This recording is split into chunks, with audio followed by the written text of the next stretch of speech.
topic for the third quarter. So we're now on our module 6 for week 7. So our topic is all okay for our most essential learning. By the way, okay, hindi muna tayo mag-check na YouTube quiz natin because magkasunod tong video na to. So baka pag binigay ko, di na sa mag-YouTube, antay na lang yung sagot. So we're going to check it in our consultation. Okay, so same rules. You have to write your name and your section for your attendance. Okay, for you to be recognized in our session. Okay, so we're done with the hit kanina. So we're now on our last topic, which is electricity. Okay, for our MELCs, for our most essential competency, we have to describe the different types of charging processes. We need to describe the different types of charging processes. So that is our main. And for our, okay, for our, we call this objective, okay, we have to describe the atom and its particles. Number 2, we have to define electric charges. For number 3, we have to explain how atoms becomes electrically charged. 4, we have to demonstrate charging by friction. 5, we have to show through diagrams charging by induction. And number 6, explain the charge by conduction.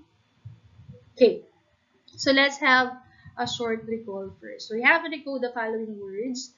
The code key below will help you answering the question. So, join the activity. Okay, so lagay ko muna yung mga sagutan natin. Okay, before tayo mag-decode. Okay, so this is our key code. So every time we see the star, it's A. Okay, for B is letter B is like this. Okay, so I will give you 5 minutes or 5 minutes to answer the let's recall portion.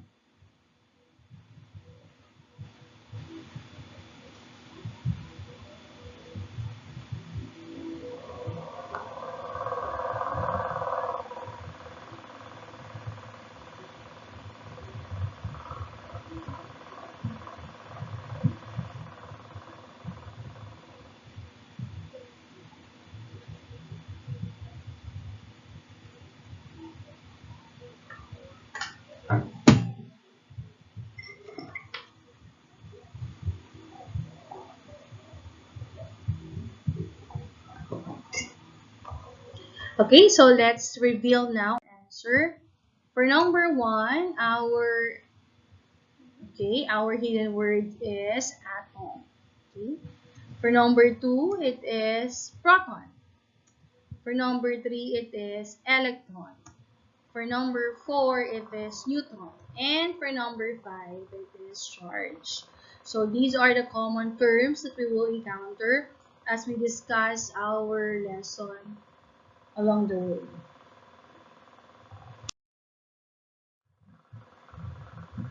Okay, so when you heard the word electricity, what comes in your mind?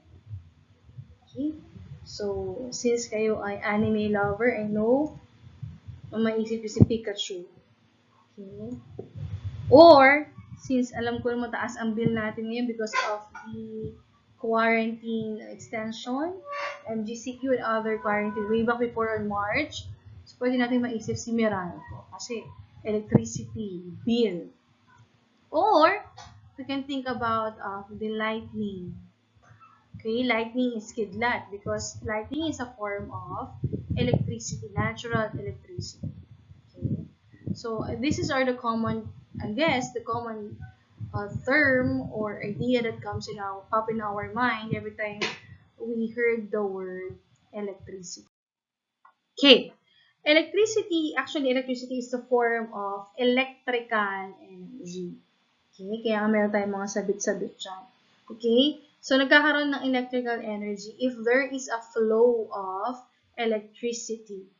Okay, so this flow of electricity runs our appliances, actually runs our lives. Kasi, for example, in our online, sa trabaho natin, computer, sa bahay natin, ref, aircon. Okay? Flat iron. In some industries, yung mga kanilang planta,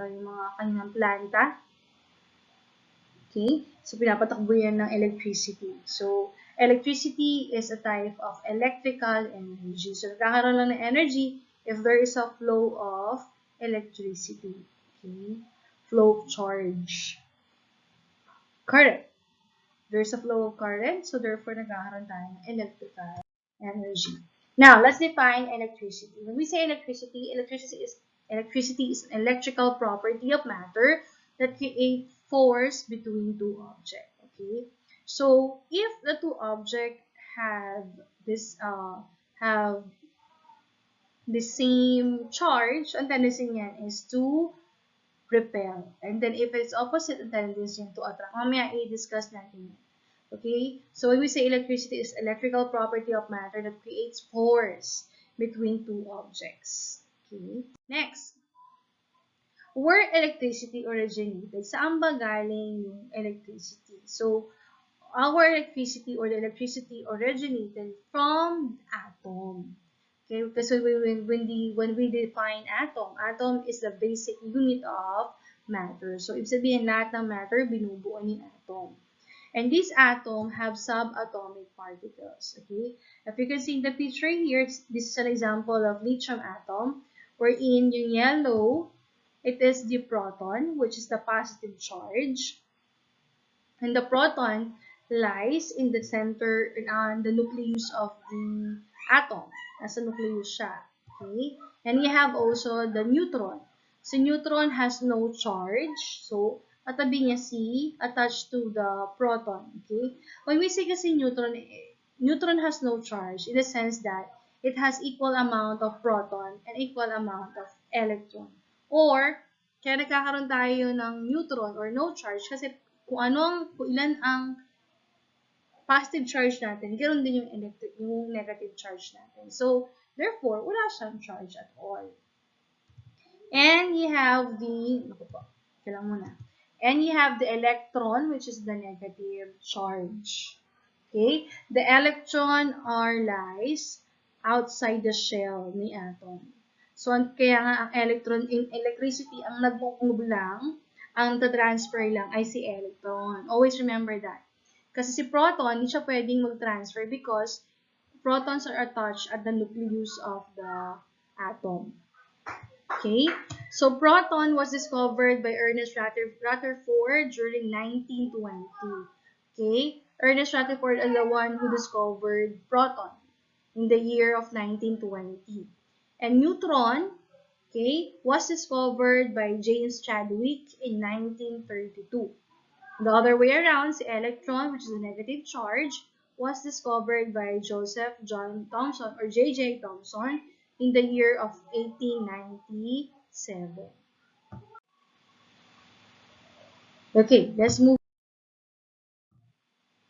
Okay, so let's explore. What you need to do is to name it. The following are the different atomic particles. So label correctly. You can choose your answer inside the given box below. Okay, so I have here the picture, and this is the answer. So, kanina ni-discussan natin about subatomic particles. So, all you need to do is to identify or label the diagram correctly. Okay, I will give you a minute to answer in your notebook.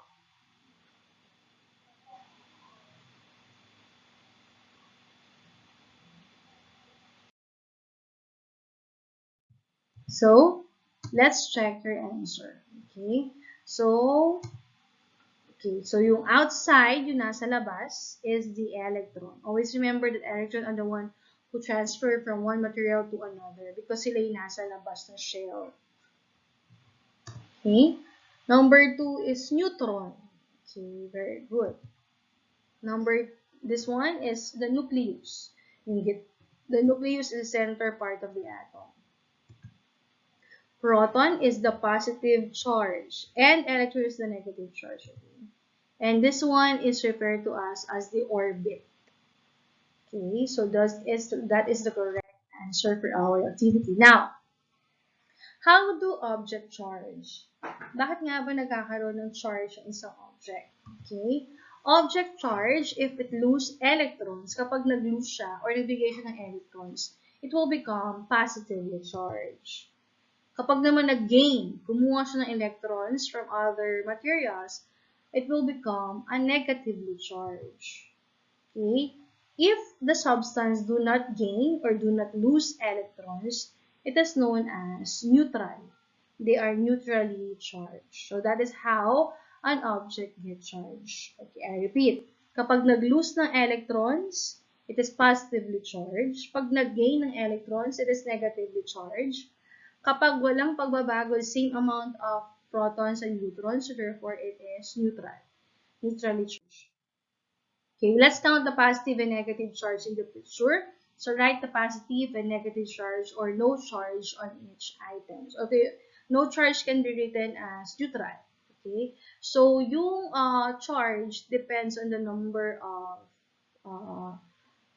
we call this charges. Kung sino yung mas madami, it takes kung ano ang kanyang charge. For example, for number 1, let's count the number of electrons. So you have 1, 2, 3. And the number of proton is 2. Since madami si electron, our charge here is negative. Okay? For number 2, let's count the number of electrons. So 1, 2, 3. And let's count the number of protons. So 1, 2, 3. So since they are both equal, so ito muna tayo for number 3. Sorry. For number 3, let's count.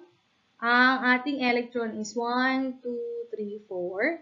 Our proton is 1, 2, 3, 4, 5, 6, 7. So therefore, mas madami si proton. So therefore, our charge is positive.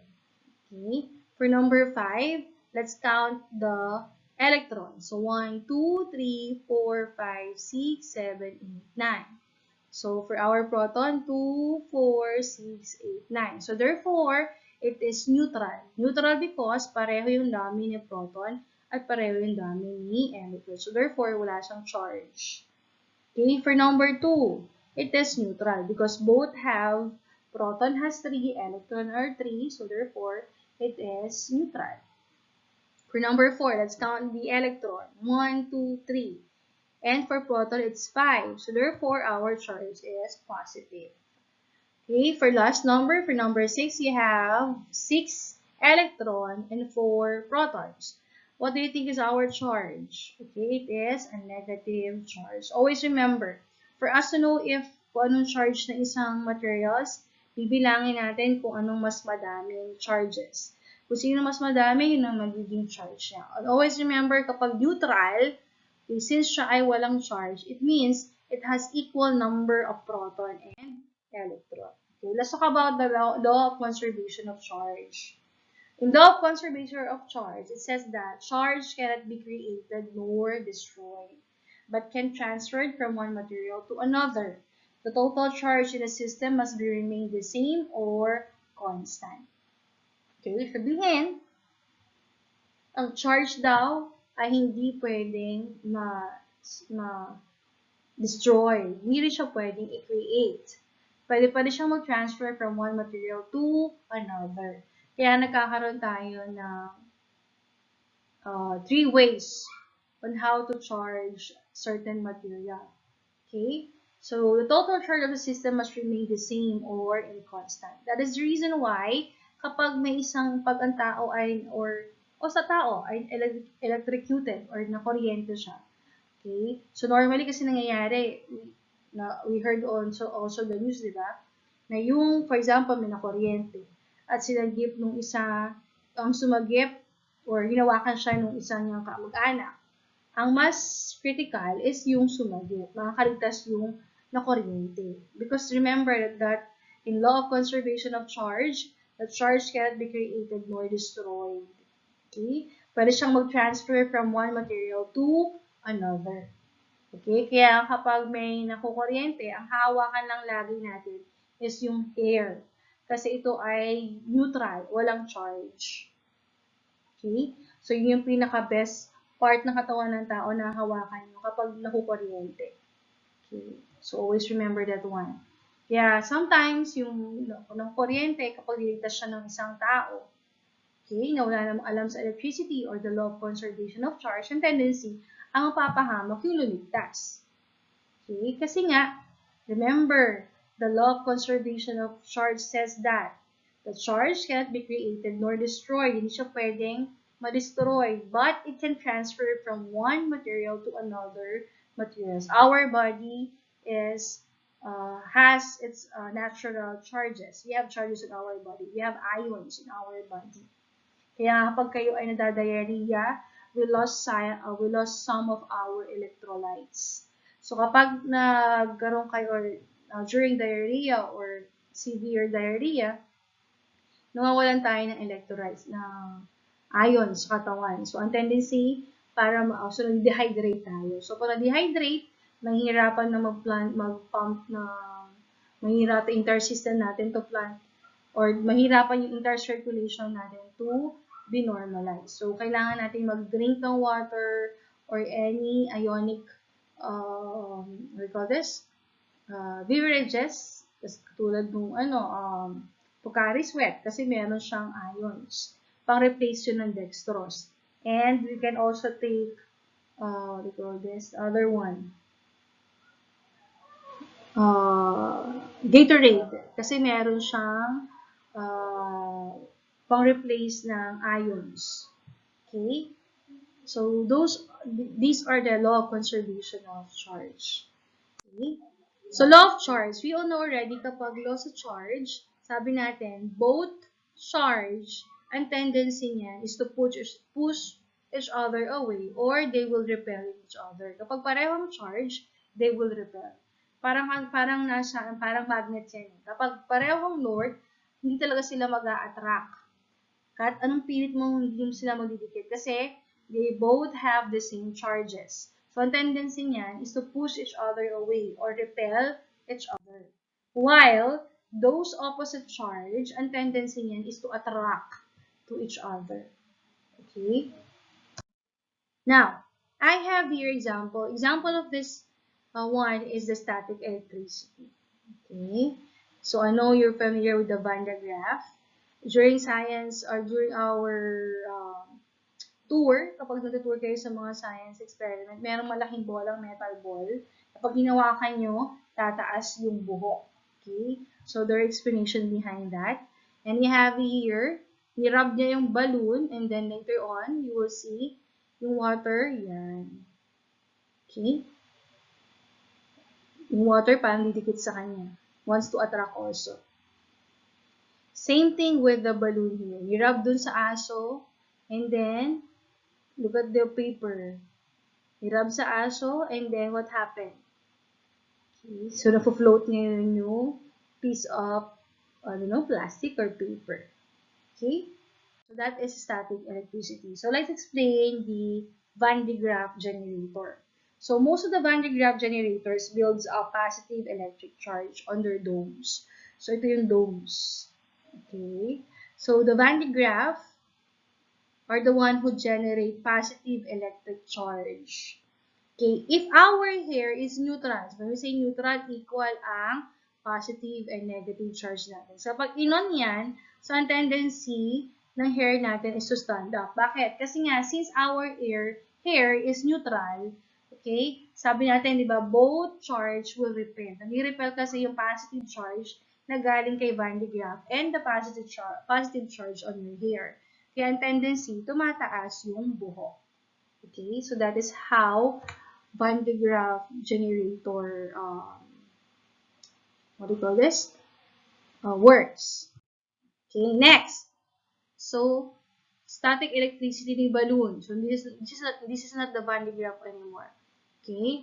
So, rubbing repeatedly, leaving the balloon charge. Kapag ni-rub kasi natin, nagkakaroon from neutral, kasi yung balloon, kapag hindi siya ni-rub, it's neutral. Equal si positive and negative. Pero kapag nagkaroon ng rubbing, pag ni-rub, okay, nagkakaroon ng charge si balloon. The water is neutral. Means, pareho siya ng positive, pareho ng amount of positive and negative, with the same amount of charges. When you bring the charged balloon near to the water, so pag yung balloon natin, nilagay mo siya malapit sa water, So, ang tendency niya is to pushes away the electron. Okay? So, ipinupush niya yung negative charge away. So, leaving a positive charge area which is attracted. So, pinupush niya yung negative kasi nag-repel. Ang tendency, yung positive charge na galing dun sa water will attract to the balloon. Kaya if you notice, kapag dinidikit yung balloon, yung water na-attract dun sa balloon. Okay? As I repeat. So, at first, si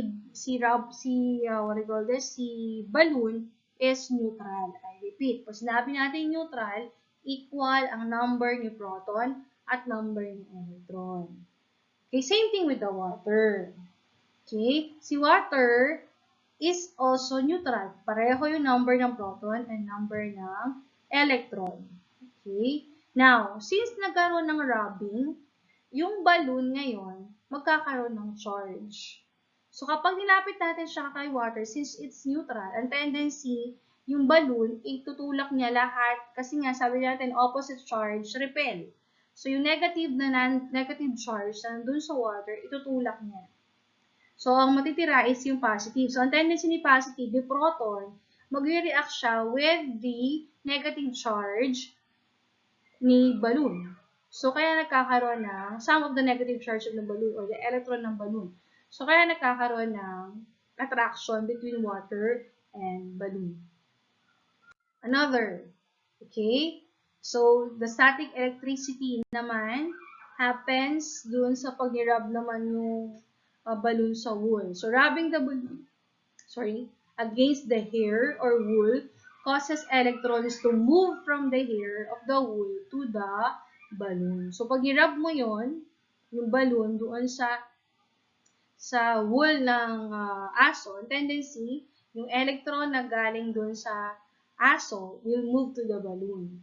Because electrons are negative charge, the balloon acquires the negative charge.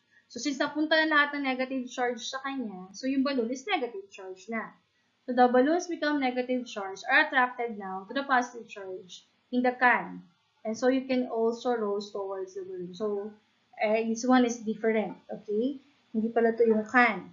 Okay? Ito yung paper. So, yung paper, ang paper is neutral. So, ang tendency niya, yung negative charge ni balloon will repel dun sa negative charge ni paper. Kaya if you notice, di sila nagdidikit. Okay? So, para siya nakalutang. So, that is how the static electricity occurs. And always remember that electrons are the one that can move freely because they are located outside the nucleus. Sila lang yung pwedeng mag-transfer from one material to another material because they are located outside the nucleus. Yung proton, hindi siya pwedeng mag-transfer from one material to another material because the protons, okay, the protons are hold tightly in the nucleus. Okay, nasa nucleus siya si proton. Same thing with the neutron. So, always remember, ang nag-move lang from one materials to another materials is the electrons. Okay, so there are different types of charging. That is charging by friction, charging by induction, and charging by conduction. Charging by friction. Okay? Charging by friction occurs by rubbing two materials. So, nagkakaroon tayo ng charging by friction if two materials are being rubbed, okay, by each other. So, kailangan nagkakaroon ng rubbing. Okay? So, paano nangyayari yun? An electrons from the surface of one object moves to another surface of the other object. So, once nag-rub, yung electrons from that materials will move to another electrons of other materials. So, giving the positive charge and the negative charge. For example, this one. Yung balloon ni rub. So, before rubbing, bago pa siya i-rub, yung balloon is neutral. Okay, since ni-rub siya, ang tendency, yung electron will move to the balloon. Kaya ang balloon, so what is the charge of the balloon? If nag-move na yung electron. Okay, na-transfer na yung electron. So, therefore, sige, ito muna yung question. So, what is the charge of the balloon after rubbing? I-rub na. Question number 2, what is the charge of the hair after rubbing? So, what will happen if you move the balloon close to the hair? So yun, ni-rub niya. Before mag-rub, ang charge ni balloon is neutral. Same thing with the charge ni hair, neutral din. Equal ang positive and negative. Since nagkaroon ng friction, nag-rub yung two materials, so ano na ang charge ni balloon? Always remember, ang nag-move ng one material to another material is only the electron. Si electron lang yung mag-move, the negative charge. Kasi siya yung nasa labas ni nucleus. So what will be the charge of the balloon? Of course, the charge of the balloon is negative. Okay? Kasi ni-rub mo siya, yung energy, yung electrons will move to the balloon. So therefore, it becomes negative charge. So what is the charge of the hair after rubbing? So natatanggalan na siya ng negative charge. So mas madami na yung proton. So therefore, it will become a positive charge. Now, since the balloon is negative charge and since the hair is positive charge, so what will happen if you move the balloon close to the hair? Remember the law of charge. Opposite charge attract, same charge repel. Since si balloon ay negative at si hair is positive, what will happen to the hair once you move the balloon close to the hair? Okay, ano nangyari? Of course, the hair attracts to the balloon. Kasi nga, since si hair ay positive charge at si balloon ay negative charge, so opposite charge na sila, ang tendency, ma-attract ngayon yung buhok dun sa hair. So that is charging by friction. Always remember, pag charging by friction, there must be a rubbing between two materials to transfer the electron from one material to okay. So there's another types of charging. That is charging by conduction. So this time around, kung si charging by friction, kailangan ng rubbing. Si charging by conduction, it happens when electrons are transferred from one material to another material by direct contact. So there is direct contact. Kailangan magta-touch yung yung two materials. It involves direct physical contact of charge object to a neutral object. So I have here a short video. So let's watch this first and then answer the Charging by conduction.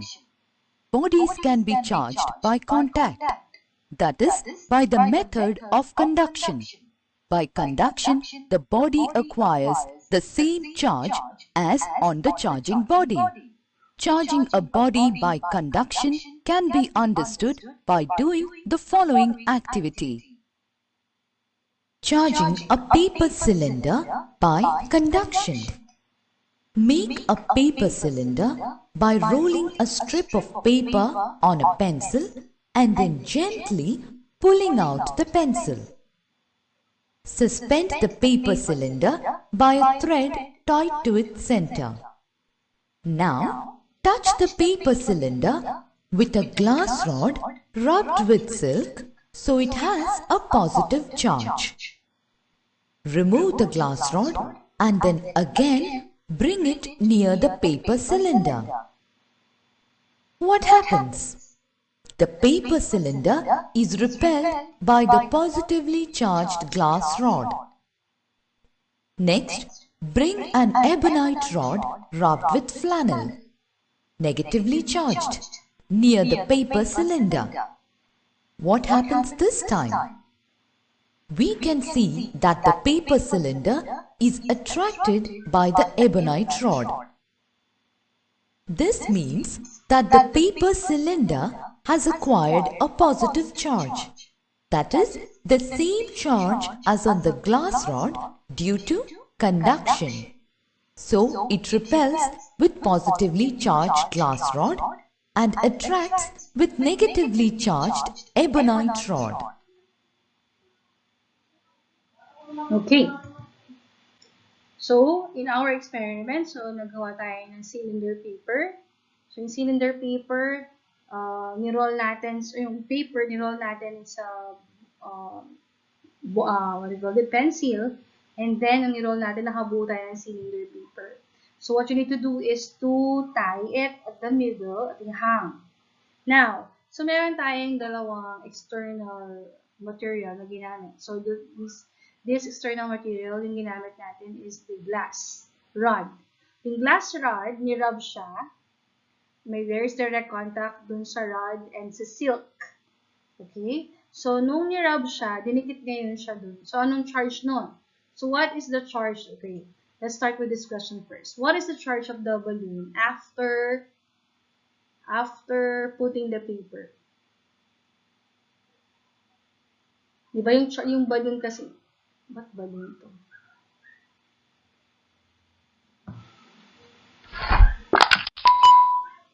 Okay, so it is not balloon Charging but paper. by conduction. So what is the charge of the paper after what do you call this? After the direct contact of the glass rod to the cylinder paper. Nung nilapit na natin, dinikit natin yung glass rod doon sa cylinder. Ano daw sa cylinder paper? Ano daw ngayon ang naging charge nung cylinder paper? Okay? For question number 2, what is the charge of the glass rod after rubbing? Nirub natin siya sa silk, yung glass rod. Ano naging charge niya? For question number 3, what is the charge of the ebonite rod? Okay. Question number 4, describe Charging. the ebonite rod with paper and glass rod with the paper. Okay, so let's answer this one. So, what would be the charge of the paper, not the balloon, after conducting or after touching the paper cylinder? Okay, it is neutral. Okay. Ang balloon natin ang paper natin is neutral. Before, it should be before. What is the charge of the paper cylinder before touching by the rod? Okay, let's revise the question. Ano ang charge ni balloon, anong charge ni cylinder bago na i-touch or nagkaroon ng direct contact with the glass rod? So, our answer is neutral. Neutral first. Pareho ang positive and negative charge. Now, so wala siyang charge, ibig sabihin. So, what is the charge of the glass rod after rubbing with the silk cloth? So, si glass rod kanina, okay, ang charge niya ay positive. So, there is the direct contact between the silk cloth and the glass rod. So, naging positive. Nung dinikit doon sa paper cylinder, what happened? Okay? Since sila ay parehong positive, kasi si paper cylinder, nung dinikit na ngayon si glass rod, which is positive charge, nagkaroon na siya ng charge. So, transfer na ngayon yung positive charge. So, therefore, from being neutral, naging positive na siya. Okay? So, ang tendency nung naging positive na siya, nung dinikit ngayon si glass rod, nag-repel. Kasi, both now have positive charge. Okay? So, the other hand naman, si ebonite rod, okay, so, nagkaroon siya ng conduction, charging by conduction. Sorry. So, nagkaroon ng charging by conduction. So, ang tendency naman, si ebonite rod ay ang charge niya will become negative. Okay? So, since paper cylinder becomes positive already, at si ebonite rod ay naging negative, nung dinikit sa kanya, ang nangyari sa kanya ay nag-attract. Okay, kasi hindi na sila pareho ng charge. So, describe the ebonite rod with the paper and glass rod with the paper. So, si glass rod with the paper, repel. Okay, kasi nga si glass rod is positive and si paper, okay, naging positive siya. Kaya, pareho silang positive. So, ang tendency nila is to repel. Si ebonite rod with the paper, si ebonite is negative at si paper cylinder is positive. So, magkaiba ng charge, so ang tendency nila is to attract.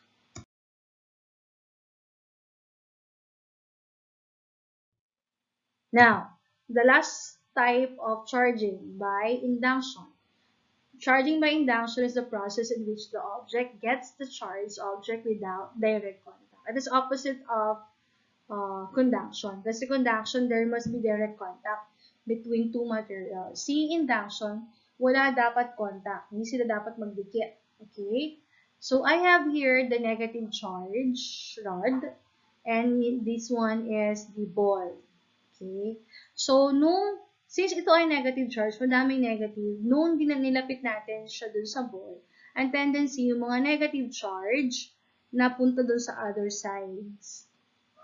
Okay? Pumunta siya dito lahat. So, ang tendency, yung positive charge, lalapit siya ngayon kay negative charge. So, that's why this ball will become positive.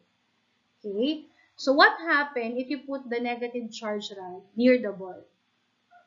Okay, so ang tendency, the negative charge moves the opposite direction. So, if, kasi nga, pag they are opposite in charge, ang tendency, yung negative charge will move opposite direction. Then, what will be the charge of the ball? Since si negative charge ay nasa opposite direction, na lahat ng positive charge ang tendency niya is to attract this negative charge. So, ang tendency, ang charge ng ball now will become positive. Kasi, charging by induction, hindi siya permanent. Okay? Kasi there is no flow of electrons. It's just that, okay, nagkakaroon lang ng movement of electrons on the same material, pero wala siyang transfer of electrons. So, it is not permanent. Okay? So, that is charging by induction. Always remember, pag charging by friction, there must be rubbing. Okay? Nagkakaroon ng rubbing between two materials. Okay? So, transfer yung electrons. Pag sinabi naman natin conduction, direct contact between two materials. So, nadidikit yung dalawang materials to pass the electrons. Pag sinabi natin induction, there's no direct contact. It's just that, okay, in induction, charging by induction is not permanent. Hindi siya permanente because there is no flow of electrons.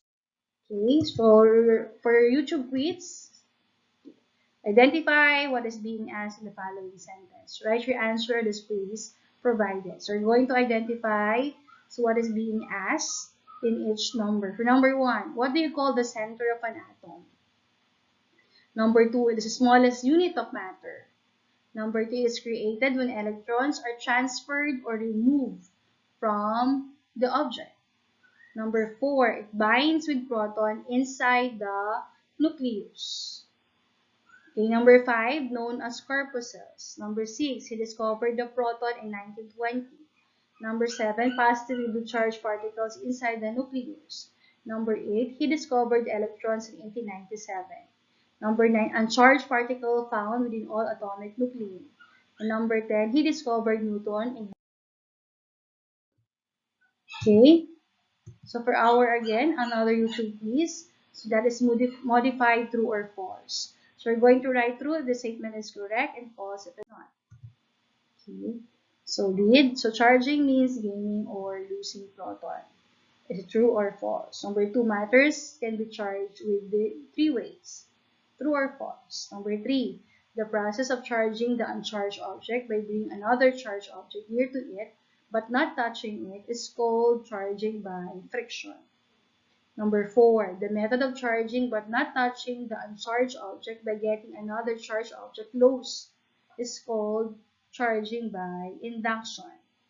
And number 5, the method of charging the uncharged object by placing it contact with another object is called charging by conduction. So, write your answer. Okay, for your last what do you call this? Performance task, we're going to illustrate in an illustration board or cardboard or a piece of paper or bond paper, create a poster showing the 3 charging processes. Okay, you can use your creative imagination to show the different types of charging. Okay, so that ends our discussion. So again, let's wait. You have to wait for the YouTube link. No, Google Form link. Okay, answer muna sa notebook and then i-transfer yung sagot sa YouTube link. So that's end our discussion for this day. So thank you for your time. So don't forget to write your name in your section for your attendance.